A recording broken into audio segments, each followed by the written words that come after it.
Kasaragod Padannakkad KSCB ജീവനക്കാർക്ക് മർദ്ദനം.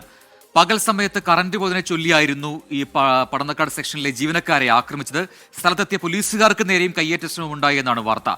ഇന്ന് രാവിലെ 10:25 കൂടിയാണ് ഈ സംഭവം ഉണ്ടാവുന്നത്. പടന്നക്കാട് സെക്ഷനിൽ പടന്നക്കാട് വെച്ച് ഈ KSCB ജീവനക്കാർ വൈദ്യുത പോസ്റ്റിൽ ചില അറ്റകുറ്റപ്പണികൾ ഉണ്ടായിരുന്നു. മഴക്കാലമാണ്, പല സമയങ്ങളിലും കറണ്ട് പോകുന്നുണ്ട്, അത് ലൈനിലൊക്കെ തകരാറ് വരുന്നുണ്ട്. അങ്ങനെ ഈ തകരാറ്, വൈദ്യുത ലൈനിലുണ്ടായ തകരാറ് പരിഹരിക്കുകയായിരുന്നു KSCB സബ് എഞ്ചിനീയർ ഉൾപ്പെടെയുള്ള ആളുകൾ. സബ് എഞ്ചിനീയർ ശശി, അതുപോലെ തന്നെ 2 ലൈൻമാൻമാർ, ഒരു ഓവർസിയർ എന്നിവരായിരുന്നു ഈ തകരാറ് പരിഹരിക്കുന്നതിന് വേണ്ടി അവിടെ എത്തിച്ചേർന്നത്. ആ സമയത്താണ് ഒരു ചുവന്ന ടവേര കാറിൽ പ്രതികൾ അവിടേക്ക് എത്തിയത്. പകൽ സമയത്ത് എപ്പോഴും കറണ്ട് പോകുന്നുണ്ട്, ഇപ്പോൾ നിങ്ങൾ ഇവിടെ പണിയെടുക്കേണ്ട എന്ന് ആക്രോശിച്ചുകൊണ്ടായിരുന്നു ഈ KSCB ജീവനക്കാരെ മർദ്ദിച്ചത്.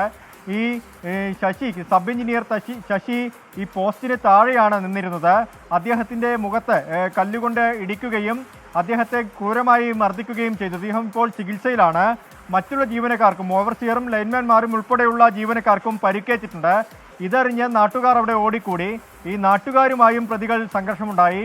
പോലീസ് എത്തുമ്പോഴേക്കും പോലീസിനെയും പ്രതികൾ ആക്രമിക്കുന്ന ഒരു സാഹചര്യമുണ്ടായി. എന്തായാലും ബലപ്രയോഗത്തിലൂടെ 3 പ്രതികളെ പോലീസ് ഇപ്പോൾ കസ്റ്റഡിയിലെടുത്തിട്ടുണ്ട്. അവരുടെ അറസ്റ്റ് രേഖപ്പെടുത്തി. ദിനൂപ്, സുമിത്ത്, ഷാജി എന്നിങ്ങനെയാണ് പ്രതികളുടെ പേരുകൾ.